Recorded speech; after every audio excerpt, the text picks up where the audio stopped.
to come over and get lunch for the group. Oh, yeah. Well, we are now streaming live on YouTube. Welcome, everyone. My name is Ricky Shabazz. I have the honor and privilege of being the president of San Diego City College. This is our college council meeting. This is the highest level of governance at our wonderful college. This is where all the leaders of the constituency come to have wonderful discussions about how we support our students with completion and transfer and certificates. If you would like to place an item on College Council, you could do so a couple of different ways. One, you can email Janelle Rodriguez in the president's office. Shout out to Janelle. Thank you for everything you do for the college. Also, you can email one of the members, one of the leaders who I'm going to introduce shortly. They represent the entire campus. And so if you're a classified professional and you have something you would like to add, you would go to Sean Ryan. If you are a faculty member, Maria Jose, SPA, and so on and so forth, based on the introductions that I'm going to do shortly, because this is your college. This is where we provide updates and presentations. We have a number of guests today that are going to present to you, one being our local expert on all things being children. Berta Harris is going to provide an update on that new amazing child development center. If you have not stopped by there, go see the children, say hi to them. You'll see the great staff over in the Child Development Center who have been here supporting students and families throughout the pandemic, and they have a new amazing space. We also have David here with us, one of our amazing faculty members, going to provide an update on our BA program. Yes, we need a BA program here at San Diego City College. And I keep getting emails, David, from folks saying, did they approve cybersecurity? Did they approve? So we're all waiting to hear about cybersecurity, but we're going to have a formal vote on the program. And hopefully Tilly Chavez will also provide an update, because we have some other programs. I'd love to see our work around mental health and homelessness and housing insecurities transition into a bachelor's degree, because we have amazing certificate programs. So no, folks, we don't have pre-decided programs. We work with the faculty in those areas. There's a process that I hope Tilly will go over and send to the campus again. Because if you have a program that aligns with the state legislation, meaning can't be something offered at a CSU or UC. Not that we agree with that, David. We don't agree with that. We know we have world-class faculty who already teach at CSU and UC and provide, I'm going to say, a better education right here at San Diego, more personalized education right here at San Diego City College. With that said, folks, let's get into it. Welcome to, I haven't seen you all since spring break, so I'm pumped just to see you all. I love this college because of the wonderful people who I get to work with every single day. And speaking of wonderful people, I know Paul Alexander is going to be joining us right on cue. He's joining us, Paul Alexander. We're doing the roll call. Past President, Academic Senate. And I'm here. Perfect timing. Tilly, Vice President of Instruction. Present.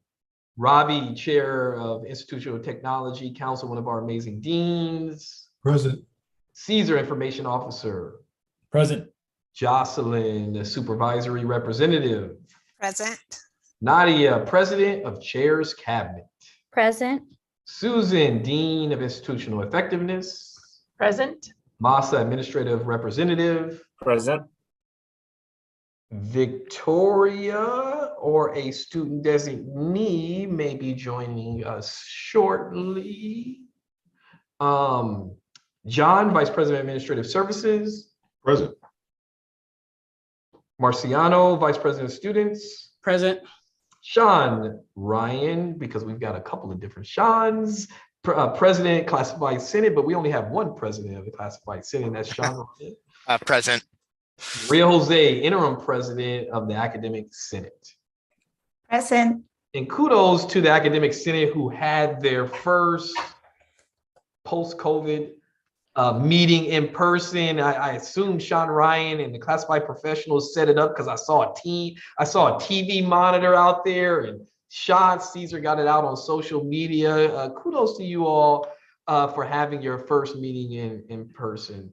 Folks, this is your College Council. They represent all the constituency groups at the college. If you would like to add an agenda to College Council, work with one of them, or you can work with Janelle Rodriguez in the president's office. We are at item 2, which is approval of the notes, meeting notes from March 22nd. Would someone please, and let me remind you all, because we are Zoom.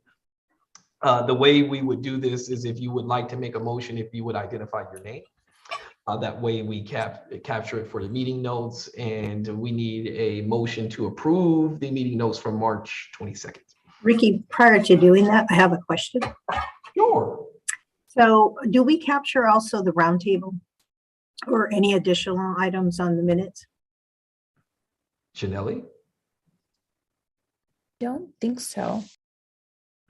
That's my question, because I didn't see any on there. And if we're okay without adding them? I think for the purpose of the approval, I will say yes, and then I will chalk that up to my memory, because I probably didn't ask Janelle to capture the meeting notes, but she's here, and I'm sure moving forward, she'll capture the roundtable at the end. Sometimes we have a roundtable, sometimes we don't, but certainly, Janelle, if we do have updates, we would want to capture those on the meeting notes. Thank you, Tilly. And Janelle is doing a wonderful job. She deserves awards just for having to hang out with me all day. Keep up with me all day. Tilly, that is another hand. In that case, I will make a motion to accept the minutes as they are. Great. And let's model that one more time just so we capture it.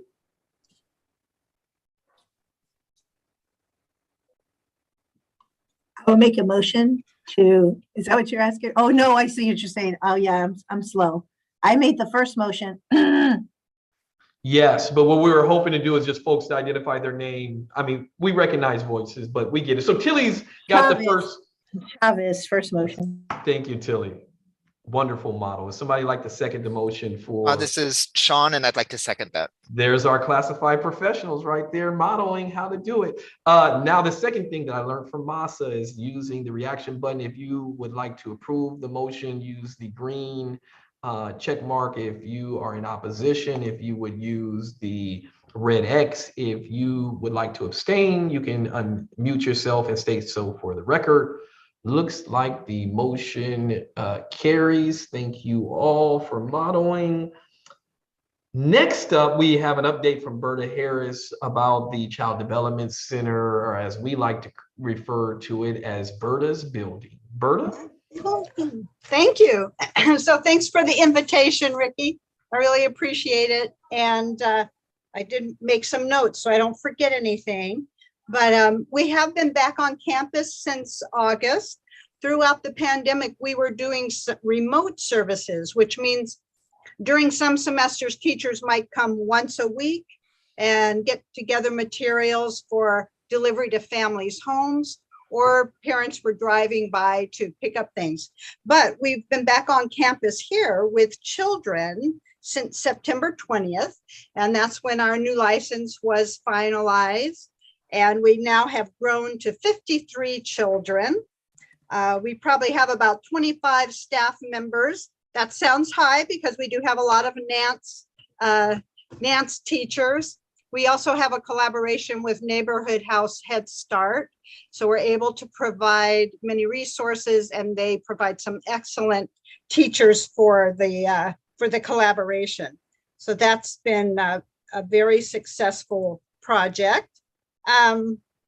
We also this semester have students in the lab classrooms. So we have 8 students spread between the various 6 classrooms, and some of them are doing student teaching. Some of them are just doing their lab hours. They're a little earlier in their programs, but we just love that we have a beautiful building for them to do their lab in. We have a balcony that really is devoted to the students. We have observation booths up there with excellent sound. They have lockers up there and some seating. They actually have a little fridge and microwave because sometimes they do some rather long hours. For the first time, our teachers have a break room. They have a large room so that we can have staff meetings together. Some people are still Zooming in if they're not on site. And just a great place for them to actually have their lunch and their breaks. They used to sit in the hallways of the old center, and parents would be picking up and dropping off children, and there they are having their little lunch or break. In this building, we also have continued our commitment to being a breastfeeding friendly site. So that's actually where I am now. This is one of the little spaces that parents can breastfeed or pump. And we do have several parents taking advantage of that. What else? Student Health Services has come on board as a collaboration partner this semester, providing a parent support drop-in group. It's fairly new, but 2 times a month, parents can kind of drop in. Today, they had a nurse from Student Health Services, so it was an Ask a Nurse day, and then providing some information on stress release.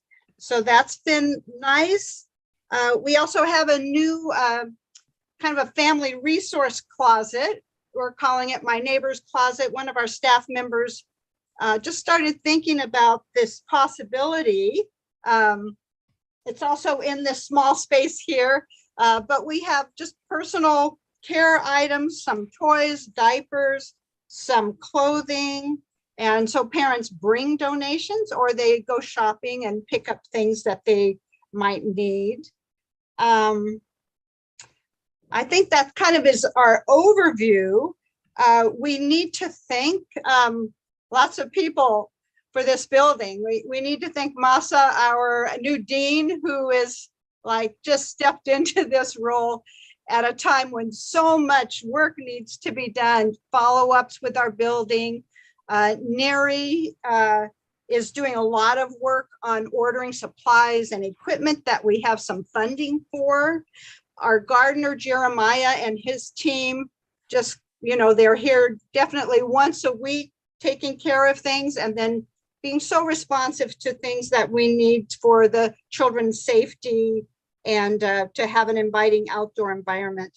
And then with facilities, Jay and his team, Val Frost gets a phone call from us probably almost every day, and it can be very small things, or it can be the faucets aren't working in this certain classroom. But we are, we take a lot of people's time, but we sure appreciate it. And, it's really all just to make sure that City College is offering really the finest early childhood lab school that's possible.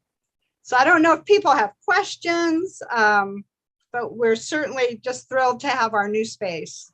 Well, thank you, Berta. And we're thrilled that we have a child development center, because as we look at the data across all income levels, childcare is expensive, it's not readily available.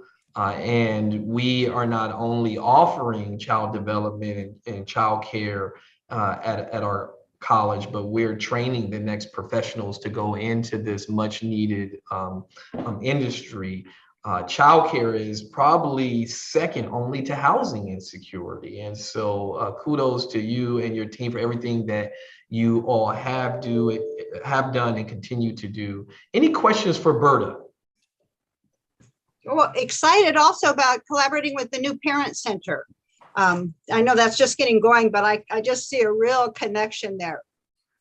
Yeah, So thank you. exciting. Thank you, Berta. Well, if there are no questions, again, please extend our appreciation to everyone over at the Child Development Center. And Janelli and Mats are going to be in contact about a day that I can have lunch with the staff over there. We have a campus. Folks, stop by the Child Development Center, say hi, see the little people. If you want to put a smile on your face, just go over there and see the little people running around. Hopefully future City College students, or really right now current City College students. I love, if you haven't seen it, one of the things that brings me joy when I'm on campus is seeing the Child Development Center staff walking the little people on campus. Periodically, they'll walk them into offices and different spaces. So again, Berta, we see you all, we appreciate you all, and you all certainly are not forgotten in all the work that you do around social justice as well. So thank you. Thank you.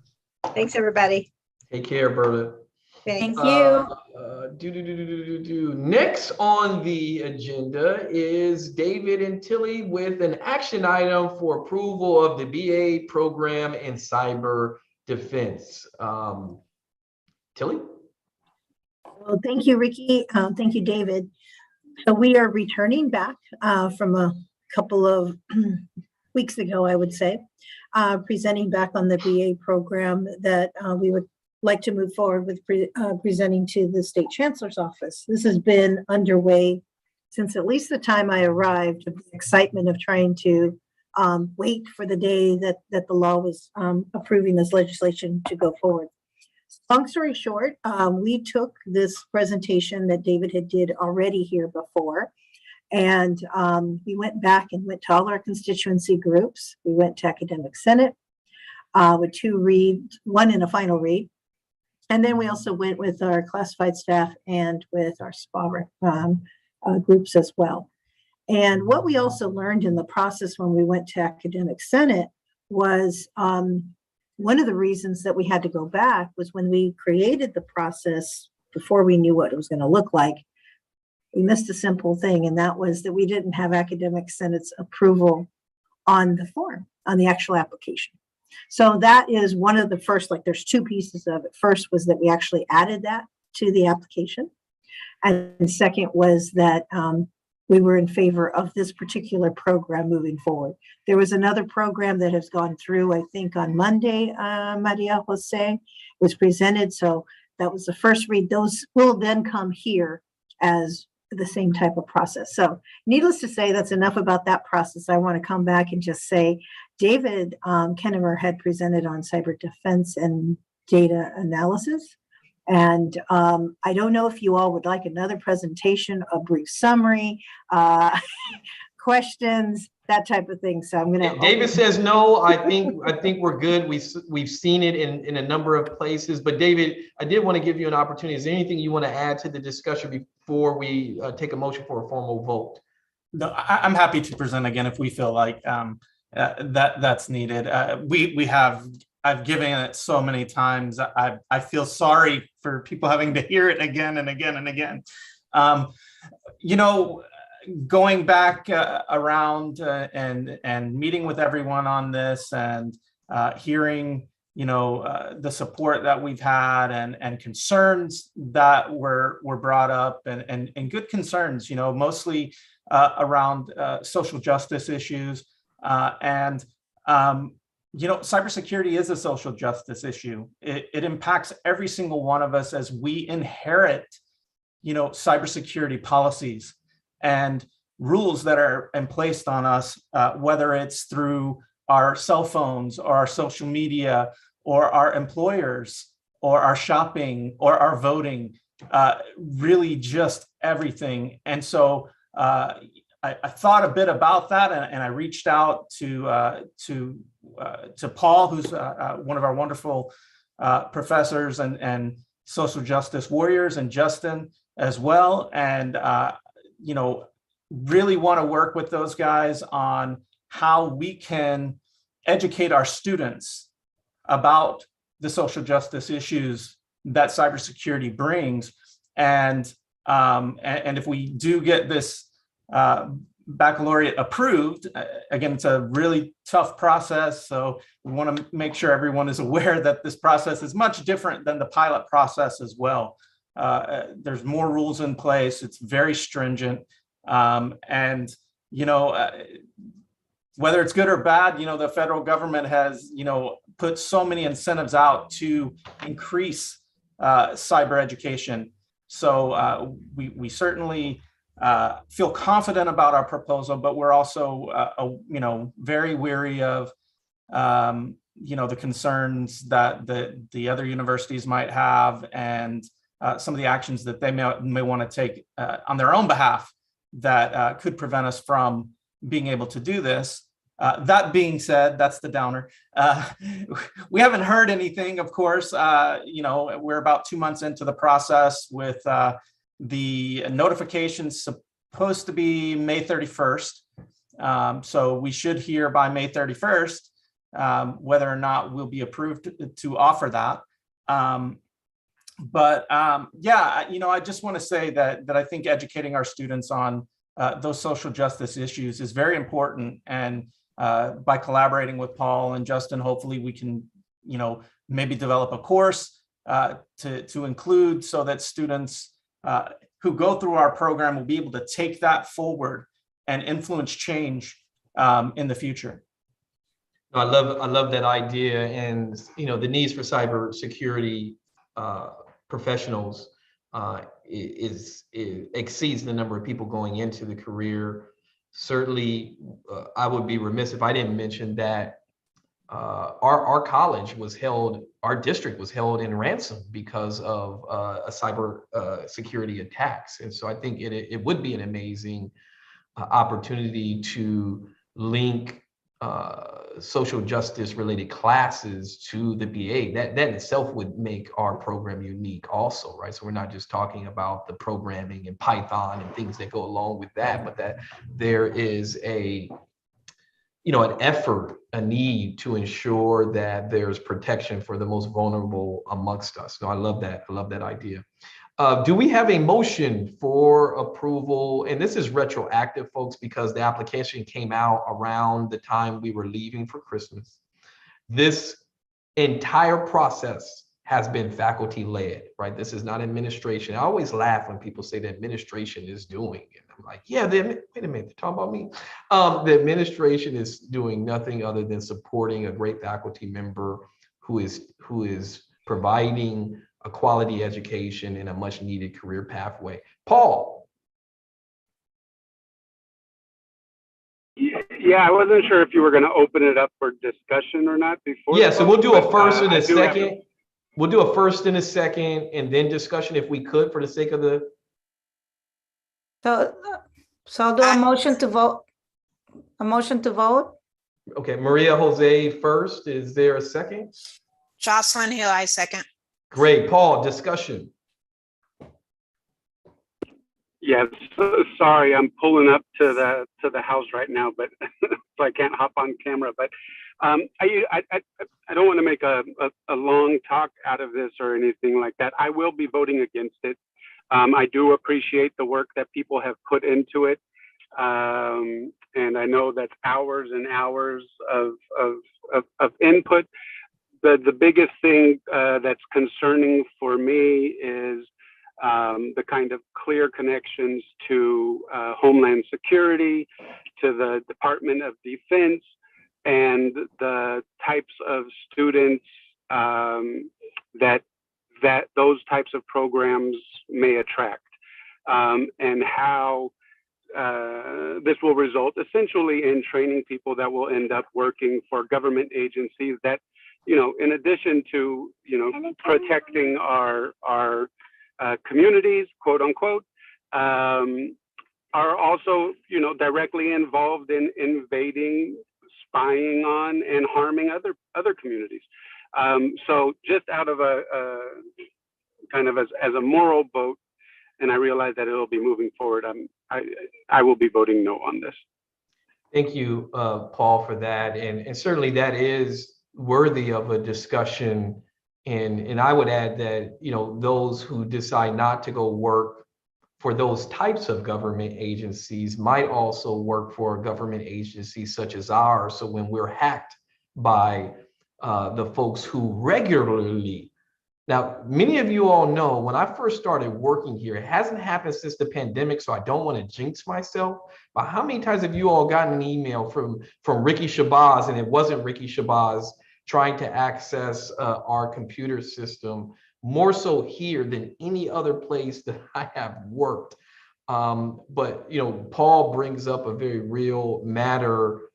But I also would think, and certainly I don't need to speak for David, that there are so many different type of career pathways for folks who go into this line of work that the government certainly is one of the options. Heck, we got NAVWAR right in our backyard, which is the civilian branch of the military. But there are also other agencies that someone would be able to work for as well. But duly noted, Paul, and appreciate that for the record. Any other discussion? With that I did have said- one last, I'm sorry, Yes. I did have one last thing. The last concern that I have, and I'm sure this is something that'll be coming up, or maybe it won't be coming up in the future, but I hope that this doesn't become a source for us actually applying for grants from the Department of Defense, from Homeland Security and other problematic entities. I mean, I think the assumption is that it's going to pass, and that it does. We need to be very, very conscious of the ways that those entities will try to, take advantage of our campus and the amazing instruction thereof. And last thing I do want to say also is thanking David for his willingness to reach out, knowing my concerns, for his willingness to reach out to us and be a part of this discussion. I think this is a good example where people just have different views. And so that's all I'll say. So I do still want to thank everybody who's involved in putting it together, having noted my concerns.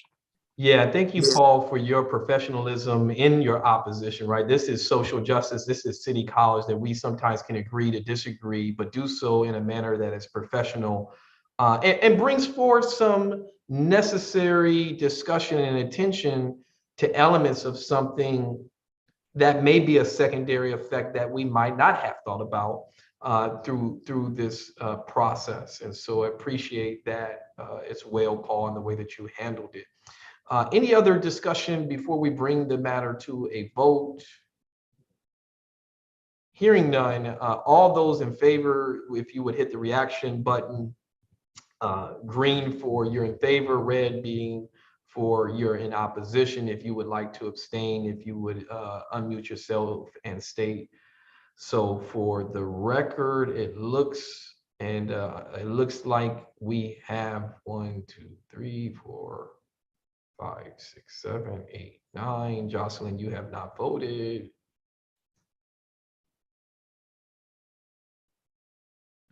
10 affirmatives, 2 in opposition. It doesn't look like there's anyone abstaining. Motion carries. I appreciate the discussion. I think this models how to have a discussion, whether we agree or disagree, in a collegial way. So thank you all. We will move on. Thank you, David, again for your efforts.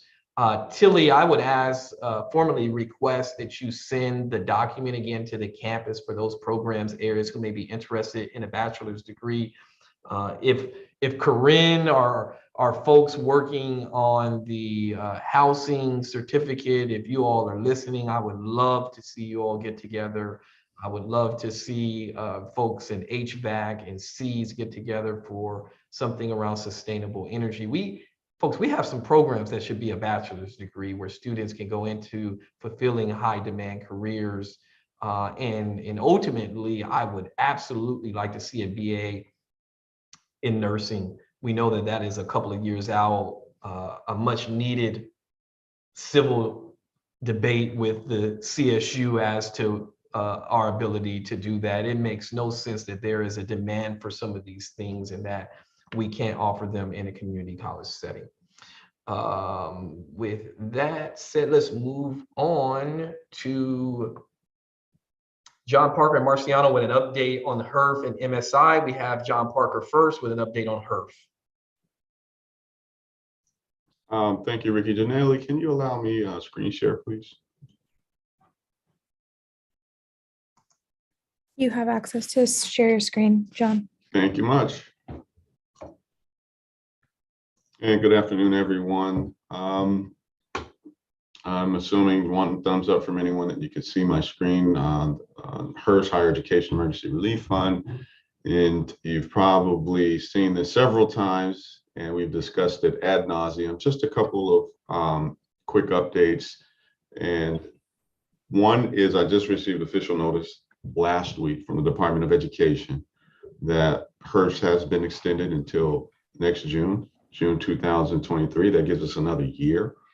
Currently, we're at about, now again, this is unspent funds. This is the remaining balance of about 7 million. We spent 53% of the $15 million allocation. Funds have been committed and allocated. They just have not been encumbered and spent yet. So we have another 15 months, another 14 months to spend or encumber the remaining $7 million. We're starting to receive a lot more scrutiny for many requests that I have signed and many that I have not signed. The ones that I have signed, they're often kicked back by the district, requesting justification as to how these funds qualify as a HERF expense. I just want to review this. I'll send this out again to the campus. It's just 4 slides that includes the balance, the HERF request, HERF fund request process, allowable uses, eligible expenses, and prohibited expenses. I think during COVID, we're so used to submitting HERF requests. Some people just automatically use the HERF request forms for expenses that should fall under GFU or other GFR categorical funds. I'm receiving quite a few that are not germane. I'm looking at the prohibited expenses, equipments, goods, or service that are not germane to instruction or student support services. Even though we have more latitude with HERF 3, HERF 2 is a little more stringent. It should still directly be related to student services, student support services, instruction. I'm looking at eligible expenses now, equipment, technology, apps, additional training, professional development. I've actually also received requests for non-active city students as well. So if it's indirect, I'm putting it on GFU. If the district is requesting additional information or justification, please copy me or Reggie. We can help with some wording, not the justification itself, but probably some of the key words you should include in your justification. Justification pretty much has to be in your own words. So again, I'll send something out to the campus, similar to what I've sent out previously and to what I'm showing here. Capital improvements, you'll notice, is a prohibited expense. However, we have had several items which we received approval for in writing from the Department of Education. So it has to be a request. I have to send a narrative over to them as to how it qualifies, along with a quote and an estimate on the breakdown of funds. One of them being the bottle filling stations for 3 buildings, which we will be installing within the coming weeks. More information coming on that. Any questions regarding HERF funds, or Ricky, anything you'd like me to add regarding HERF expenses? Perfect. Any questions for John? Yes, Tilly. More of just a clarification, just because as we talk about it, you have to hear it several times. So at this moment in time, because we've been extended, that's giving us an extended amount of time to complete what we've already allocated the funds? Correct. The allocations per the award letters that were distributed to budget managers and program managers, yes. Okay, so things that hadn't been able to come in, that's given that extended time to arrive. And I know, Ricky, you're going to probably do a follow-up with that. Yeah, I just want to state it in a way that we capture it for the record. All of the funds have, in fact, been allocated. There are no new funds. What it is that people are not expending the funds that they were awarded. And so what the vice presidents and I will be doing over the summer is going back through those allocations to either get an update, maybe that Macintosh computer hasn't come in, maybe something you want to order. There's a very real challenge with supply chain. We, over the summer, will be reaching out to folks to determine what has been expended, what has not been expended, and when and where necessary, reallocating it. Now, with that said, we have about a $250,000 expense to address a matter in the science building. So those funds need to be, they were not allocated, right? So we've incurred some things during COVID as we've returned back to campus, computers not operating that we thought were operational. And so there are no new funds. However, if you have a need for something, what you really should do is work with your dean and or your vice president to determine what we will call their contingency funds, which they set aside anticipating potential needs that were not addressed in the allocation. Maria Jose, I think I saw your hand. You answered what I wanted to know. Okay, perfect. Any other questions? Now let's talk about an area where there are some funds. Yes, Paul. I did have a quick question, and I think I kind of know the answer, but I noticed that one of the kind of the more obvious areas to spend HERF funds is on like technology and software for online education. What type of processes are there to make sure that those technologies are technologies that don't end up having unintended consequences when we bring them onto our campus through purchasing? I know we've had these discussions with Dr. Shabazz and others in the Senate, but if you can talk a little bit about, so for example, anything kind of cool and shiny that sounds like it's, I'm exaggerating, cool and shiny that looks like it's going to help us online and that has a good sales pitch that the campus can then purchase it and then worry about its implementation later or not worry. Like, so if you can talk through either the existence or the non-existence of that and ways that we may be able to strengthen that process. Yeah, thanks, Paul.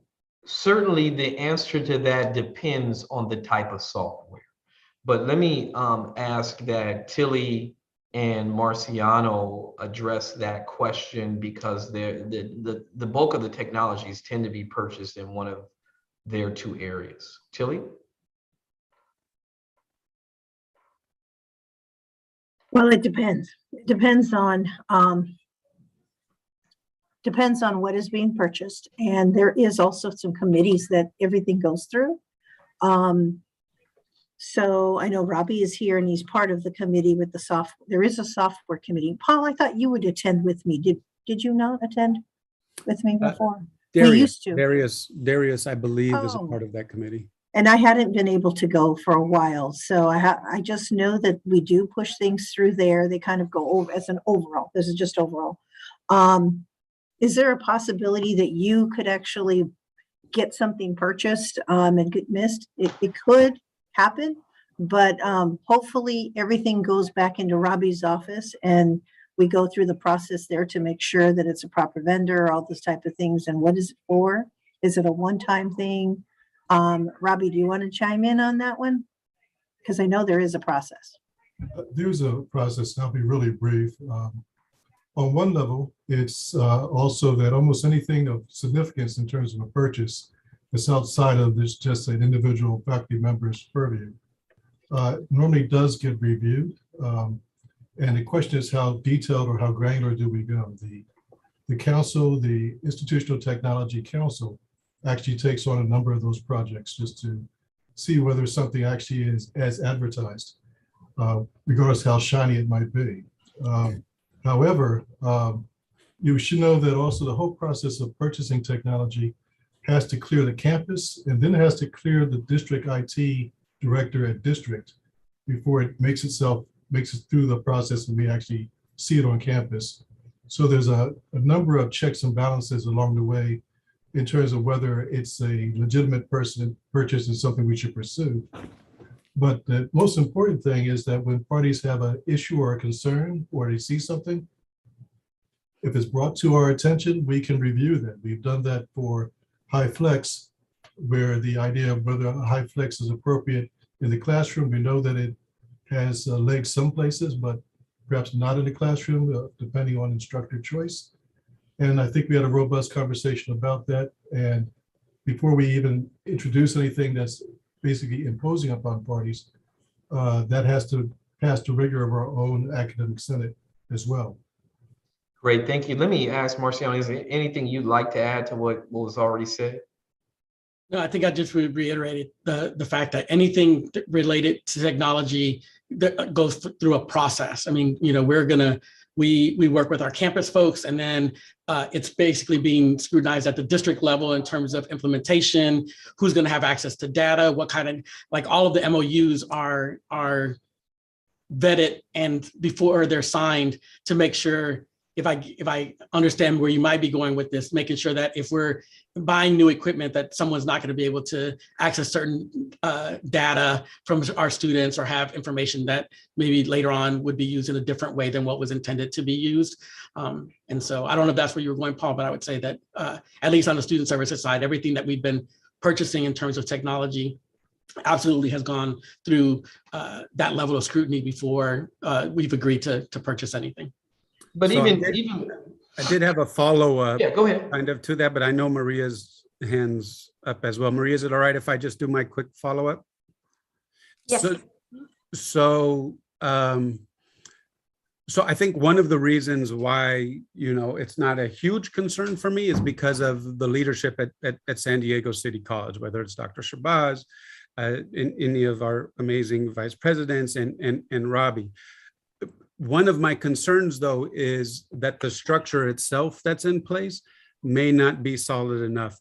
Often those people who end up making those decisions, perhaps not on our campus as much, but tend to be kind of technophiles, people who are in love with technology and see technology as a solution to all of our problems.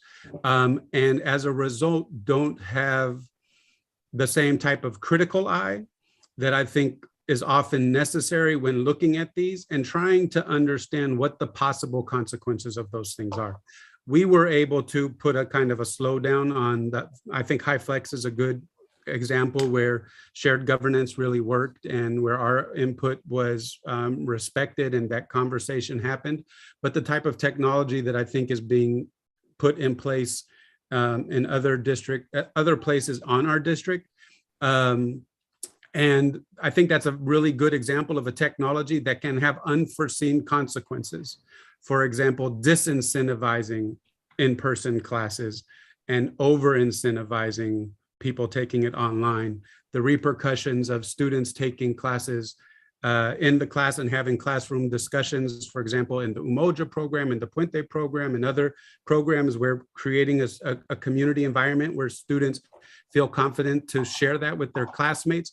I think there'll be a chilling effect on those types of conversations when they know that somebody that they don't know, that they've never met, is sitting in their pajamas at home in bed, listening to everything that's said. So that's not an issue for us here, but I'm wondering if there's some type of process where perhaps we can create something that's sole focus is to look at these technologies with a critical eye and to think through some of the consequences that might be coming.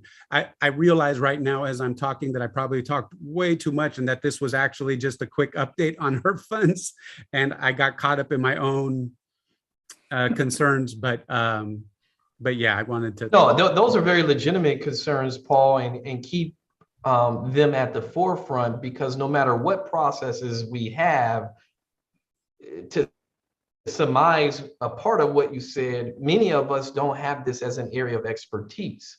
And so the secondary or unintended consequences of technology are very, very real, just as they are very real with just about any decision we make. And as you pointed out, you can rest assured that if we make a decision that someone brings to our attention things that were not considered, we will vacate whatever decision. And I hope, as you've outlined, that we've shown that we'll do that. Maria Jose. Yes, I just wanted a point of clarification with the allocation, because I'm a little bit confused. So the money has been allocated. Does that mean that every area or every school has been allocated a certain amount of money? Yeah, so this is kind of, sort of, not really. So this is the culmination of HERF 2 and HERF 3. Okay. They both had separate allocation processes. in terms of the general use of every, the answer is no. As you heard John Parker mention, HERF was intended to address things impacted by COVID, and not necessarily every function of the college per se have been impacted by COVID. The priority of the allocation went to those things hardest hit, like hard to convert courses. So just to kind of maybe pivot for like the part that Paul mentioned, actually the bulk of this money did not go to technology. It actually went to like hard to convert classes so that we can run smaller sections and other things like that. And so what folks did at some point was put forth requests for things like the chemistry kits come to mind, where the chemistry or biology kits come to mind. So there was a process for people to request things that would first positively impact student success in a COVID environment. And that's how those allocations went out. And then, there was an allocation for student services, for instruction, for admin services. And within those allocations, folks could submit an application, request form for those funds. And that's a high level overview. What I would ask John Parker to do is to send the detailed spreadsheets to everybody on College Council. Those have been sent periodically to the campus, but John, if you could send the spreadsheet so that folks can see where the allocations went. The ones that were approved previously by College Council, the allocations that we refer, okay. Yes. Sure. So those Maria Jose allocations were approved by College Council, I think prior to you coming into the role that you're currently in. And just another thing, like a timeline, because I know the reason I'm asking is because I know some faculty has worked extremely hard putting together also like a plan on, because we're talking about COVID, but then as we come back, how do we get out of COVID too in our institution? So whatever we offer the students, that would also help them adapt and come back and feel safe in a welcoming environment.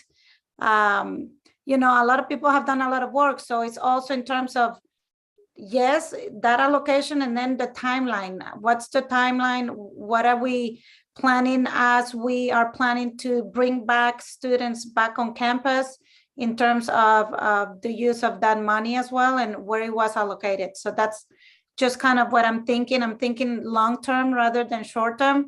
And because the HERF timing to spend was extended, does that mean that now that process of allocation is going to be slower because we have now a year? I know when we thought it was going to be this June, everybody was really trying to push it fast and furious because we needed to spend it. So is this something that now the process is going to be slower for those people that have been working really hard to actually being able to request those funds? It's hard to answer that question in a very general way. Ultimately, what we will do over the summer is go through the allocations to determine what has been expended and what hasn't been expended. What we would like people to do, frankly, is to spend their money. But that is also very simplistic, right? Because let's say, Maria Jose, you wanted to order 25 MacBooks. Well, there's a shortage of those. Those may not be in for 6 months, right? So every, and this is where we get into this, it depends, right? I know people would welcome a straight answer, but there's such a diverse group of things that this money was being spent on. And there's such a shortage. Let me give an example. I've been giving John Parker, and he and his area are doing amazing work, but I've been, we're colleagues. We love our colleagues. So I've been giving him a hard time because we ordered benches for the A building patio, 9 months ago, John Parker? Back in fall, yes. And they still are not scheduled to be here, Maria Jose, till what was the last? It was still 6 months out, John? August 5th. Right, so some of these things are kind of out of our control. The things that are in our control should be expended, though. And another example is we set aside counseling dollars for peak time when counselors are off track. Well, that's going to be expended as Marciano and Georgina schedule people for June and July, yes, and possibly August. So without going through every single detail of the allocation, it's hard to answer that question other than saying that those who can spend the money should. This is not like put it underneath your mattress for a rainy day. If you do, you may lose it. Yeah. Tilly, you want to?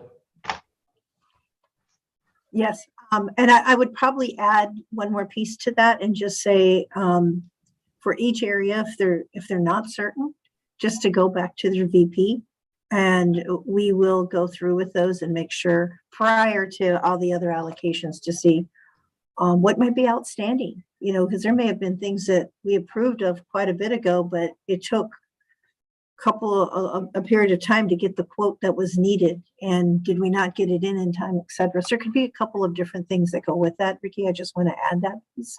That maybe another piece would be, I would welcome for everybody to come back through to my office that are outstanding that we haven't talked about. And that's what I mean, Tilly, by losing it, is that it'll be repurposed if there's a new need, sort of a waiting list. Ricky, would you like me to add that, the allocation, the approved allocations to the all campus communication that I'll be sending? Sure, absolutely. Okay, which will include everyone here, obviously. Okay. And that'll include HERF 1, HERF 2, HERF 3, and MSI 1 and MSI 2. And that's a perfect segue to Marciano to talk about MSI 2 and 3. But before he does that, we have an amazing opportunity to have the best Chicano grad in the history of our 106 or 7-year-old college. And that is absolutely an approved expenditure for MSI funds, which we receive because we're a Hispanic serving institution and we are an ANAPISI serving institution. And so we met with Justin, we met with Masa, and Masa's working with Justin to put forth a proposal that outlines for the next 2 years, we're going to have one heck of a Chicano grad to the tune of about $25,000 per year. We invite everybody watching to come celebrate the academic achievements of our Latinx students as part of Chicano grad. And then Marciano is going to talk about some of the other funding opportunities available through MSI funds. Janelle, can I share screen real quick?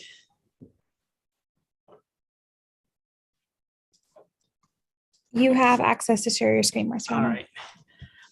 So I'm just going to share this real quick. So I think you all have seen this before. So as Ricky said, that we have a lot of money to spend, but we also have money that still needs to be allocated. And so the diversity, the new diversity work group is coming together. I believe they have a meeting on Friday, and they're going to be looking at things like this MSI work group allocation for $200,000 and the MSI innovation grant proposal for $91,000. So that $291,000 will be the responsibility of that work group to allocate. I know they're entertaining proposals. The Chicano grad will come out of this part of the unallocated portion that's in there. And then in MSI 3, there was also another $100,000 in innovation grants and another $200,000 for the group, so another $300,000. So basically all of that to say is that the diversity work group is sitting on about $600,000 worth of money that they need to allocate. And so a lot of these things that Ricky is mentioning and the folks are still saying, hey, is there an opportunity for me to get funded for all this? I didn't know, or this now came up. This is a fantastic opportunity for us to do that. Adan is going to be rolling out a form after they meet on Friday where folks can request form for you to submit your request. Again, there needs to be things that are tied to it, like some outcomes. Again, we want to know how does this impact and benefit our students? How does this help with student success? We want to make sure that it's tied to allowable expenses. So all of those things are in there. And then you can, again, see where some of the money that was allocated, as we've said, is already, that was already put in there. Like there was stuff for the HUBU conference that was in there. There's some things related to some technology that we purchased, Wi-Fi hotspot for students and things like that that are part of these. There's also mental health and DSPS.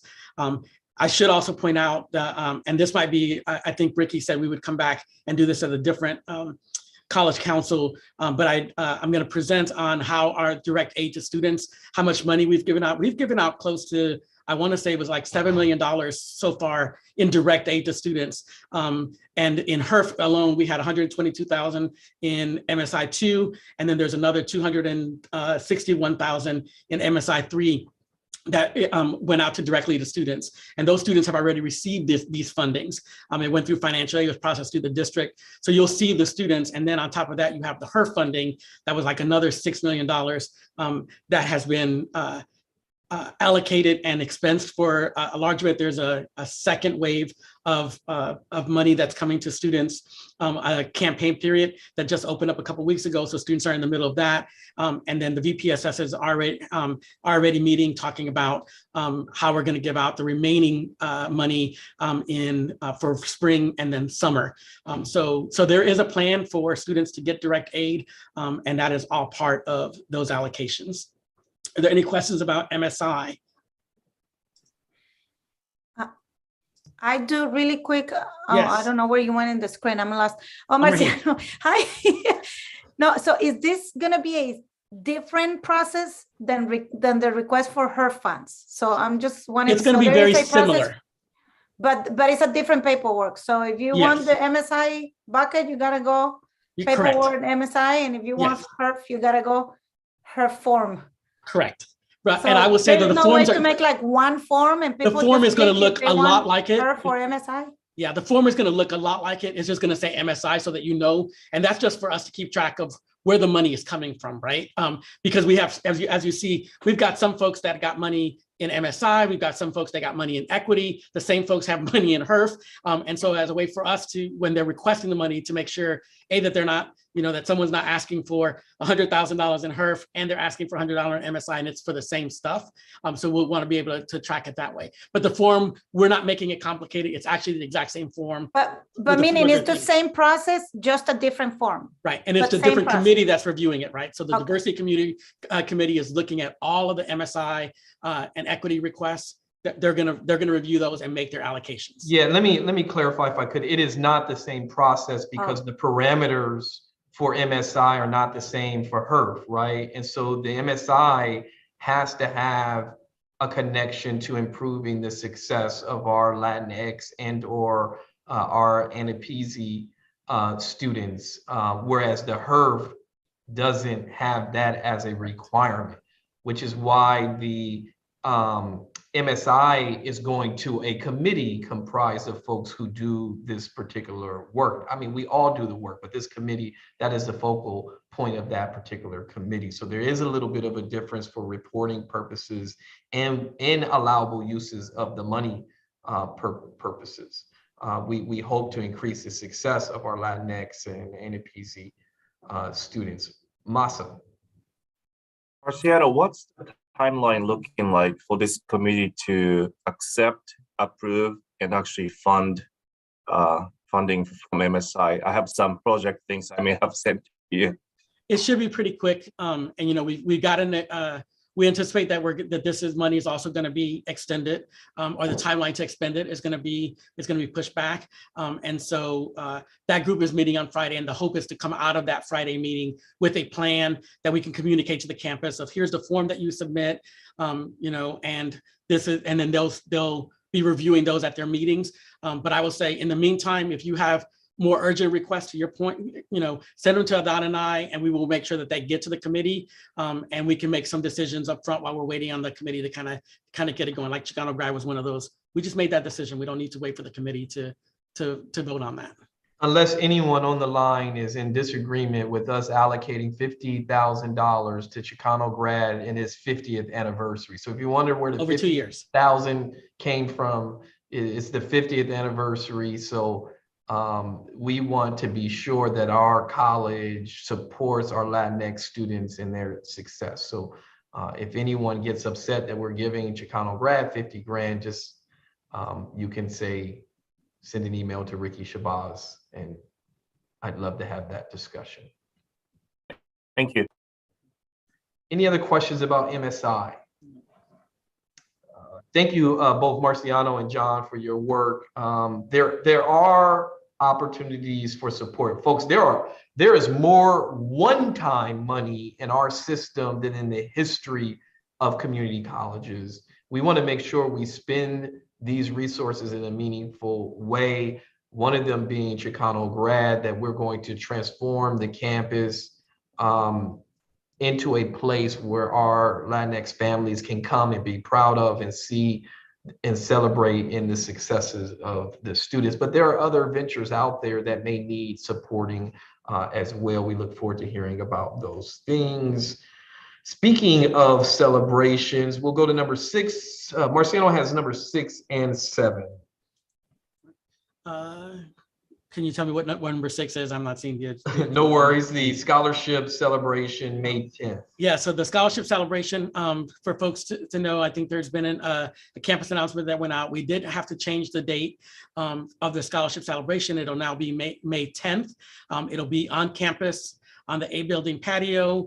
There is a process for RSVPing, which Adan will send out to the campus so that we have an accurate account of who's going to be there.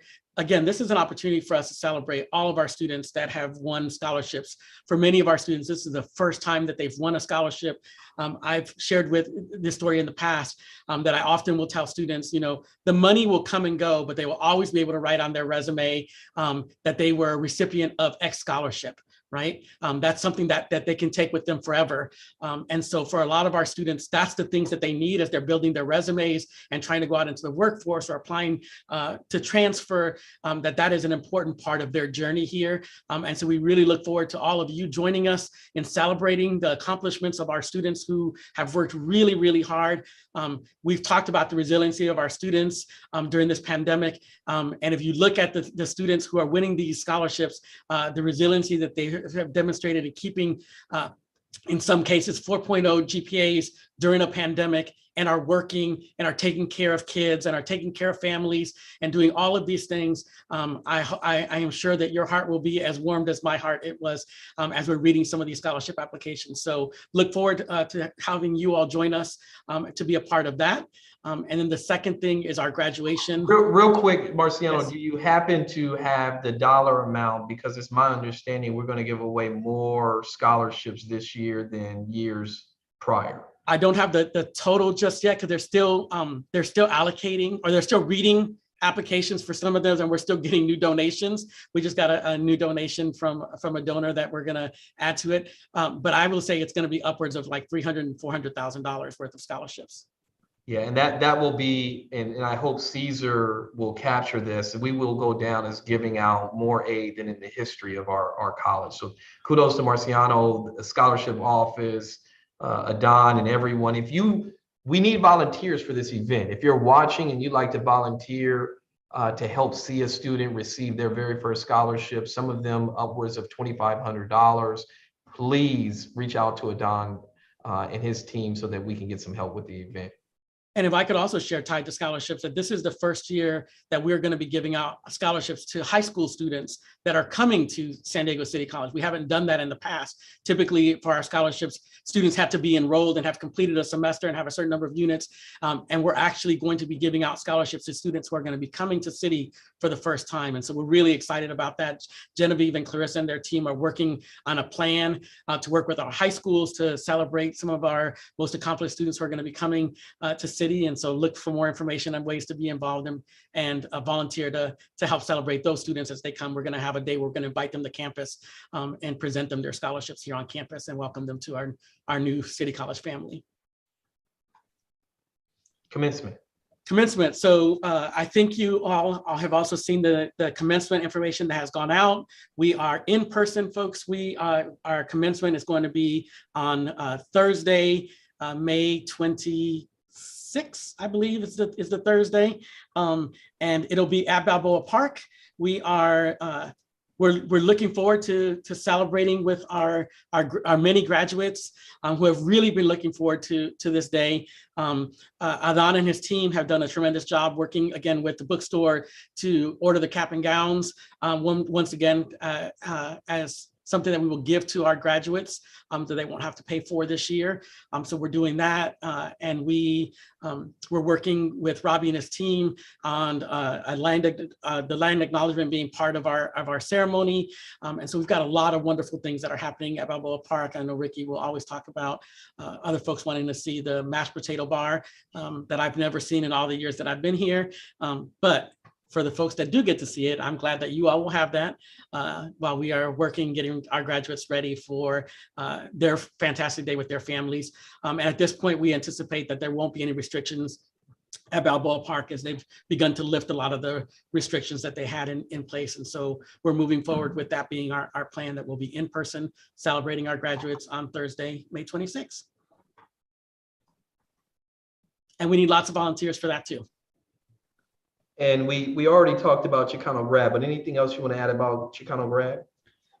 No, other than be looking out. I'm sure that Masa and his team are going to need lots of help to pull this off for our students as well. So Chicano Grad is scheduled for May the 20th. May 20th. Masa, anything you want to add? We are also hosting different celebratory events that's coming up. I was hoping that I could share that towards the end, or is it the right time right now? If it's connected to Chicano Grad, absolutely.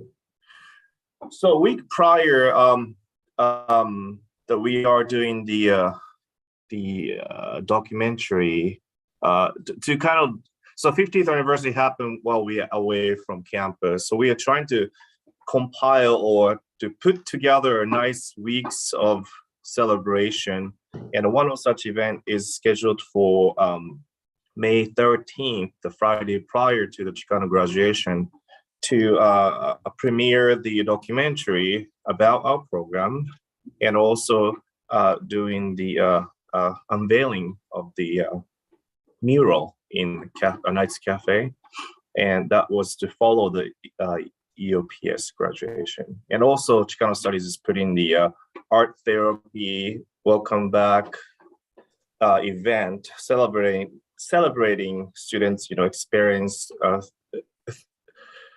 through art kind of a project that's also happening the same week. So there are many events coming up, and I would like you to all join and would like your help when it's appropriate and possible. Great, Masa. I would ask, as soon as we have flyers for those events, that you work with Janelli to place these things back on a college council meeting so that we can remind people leading up to them.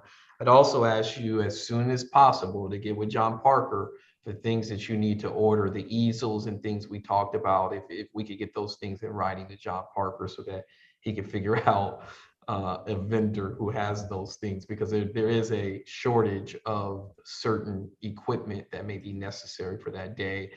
We also requested that Robbie and John order projectors and outdoor screens so that we can begin to offer viewings of things like the documentary or anything that our faculty, classified professionals, or others may need to host outdoor events on the campus. And so I know that John Parker and Robbie will be providing an update on those projectors and screens that John and Robbie and Roxanne and their teams have been building up the equipment like heaters and round tables. And so folks, if you're looking for a venue to have an event, EOPS graduation, East Village graduation, we want to keep those things right here at City College and showcase our amazing campus.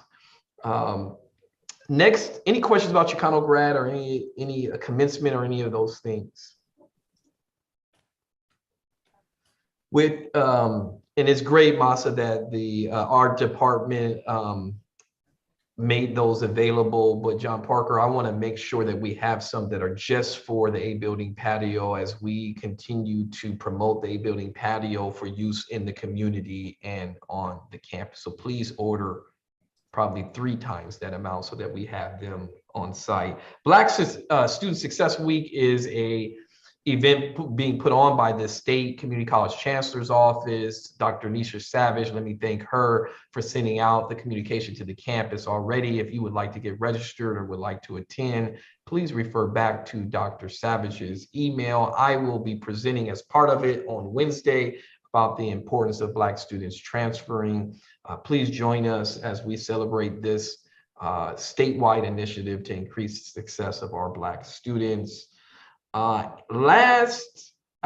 may be announcements, but one of the newest members of the San Diego City College team is here to provide an update on an event that we tried to put on 2 years ago.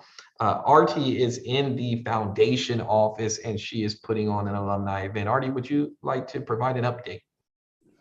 Hi, everybody. For those of you who don't know me, my name is Arthi. I'm the newest Foundation Development Coordinator, and I'm on campus in the office.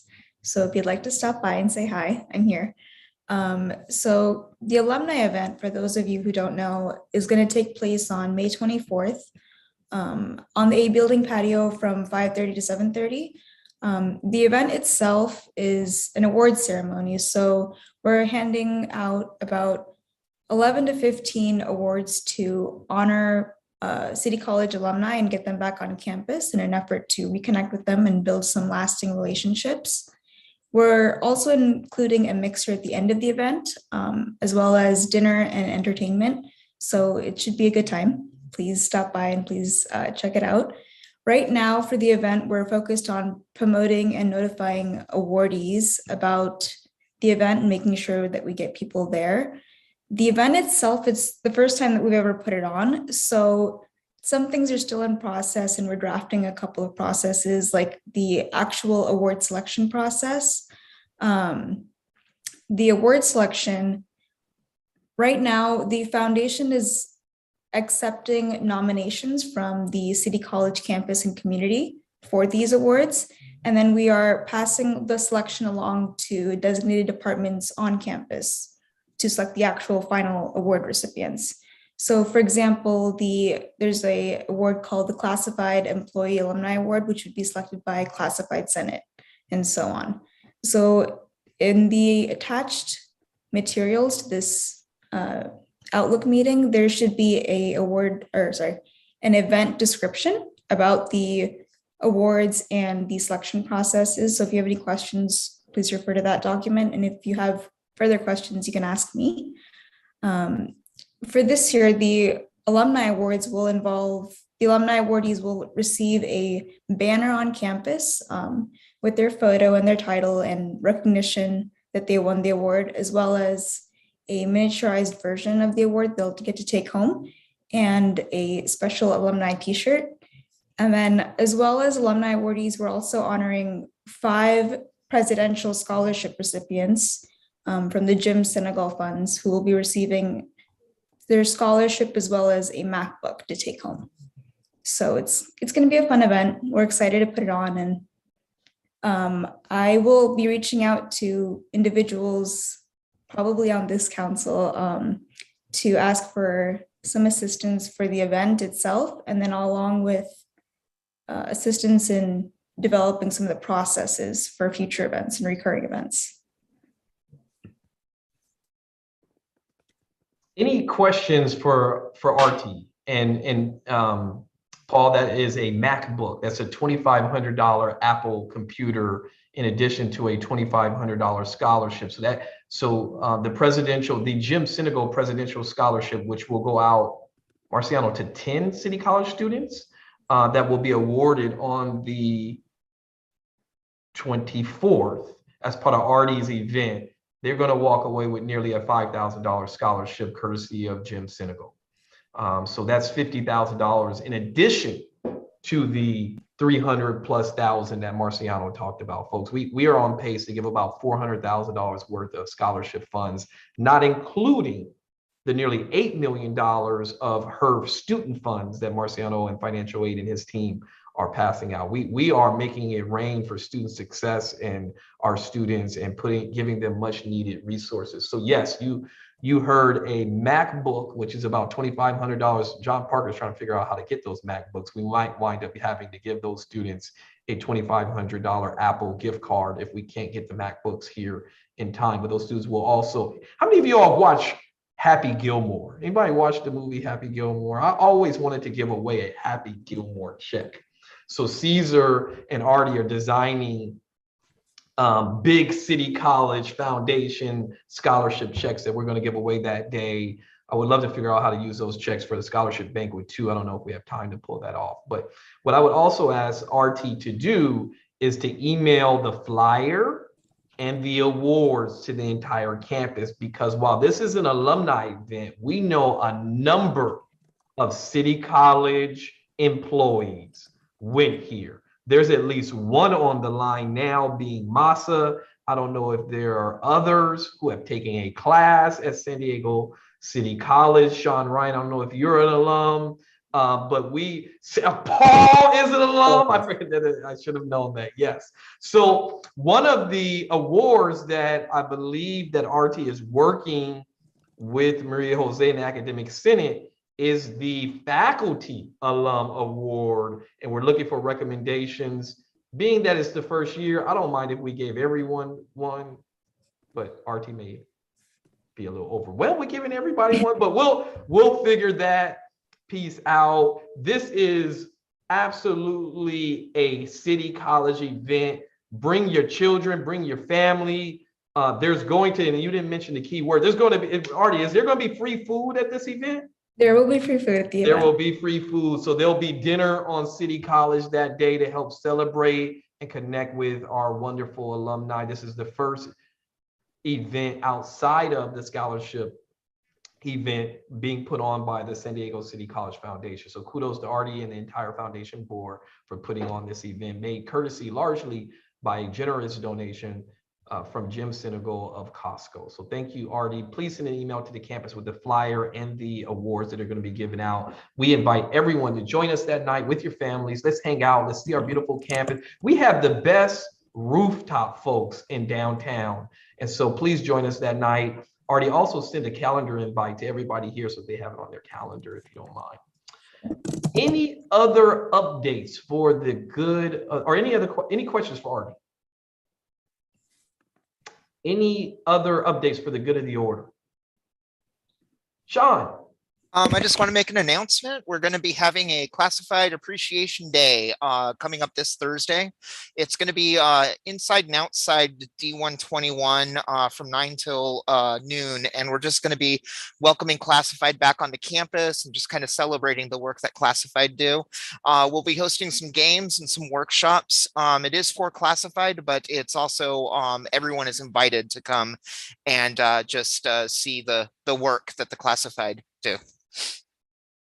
Great, thanks, Sean. And we absolutely appreciate our Classified. I am working on something that I'm going to keep a secret that I hope will be a huge morale booster for our classified professionals. We have a number of classified professionals who have master's degrees and desire to teach. And I am, for the life of me, trying to figure out how we can encourage those classified professionals who have the appropriate degree to be able to teach. I think I'm about this close to being able to make that happen. No promises, but I am working behind the scenes. We see you all, we support you all. We absolutely appreciate that our classified professionals are very often on the front lines for interacting with our students before they make it to the classroom and during the time that they're in the classroom. So we are working to figure out ways to acknowledge their great work. Susan, you're unmuted. Did you have a... Yes. Our Spring Semester Planning Summit is coming up on Friday, April 22nd in the morning. The registration link went out to the DL today. And we will be focusing on sharing with the campus what we are doing to prepare for accreditation and asking for input on a couple of key topics.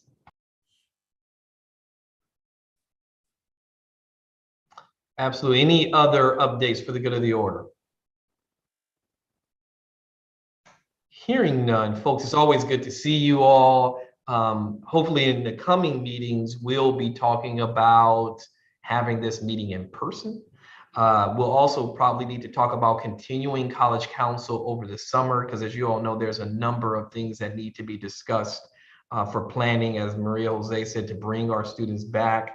And so we will be adding those, Janelli, to future agenda items for College Council. We appreciate everything that you all do for our wonderful college, and ask you all to have, or bid you all a good evening. Take care, be safe, and we'll see you all at the next College Council. Take care, everyone.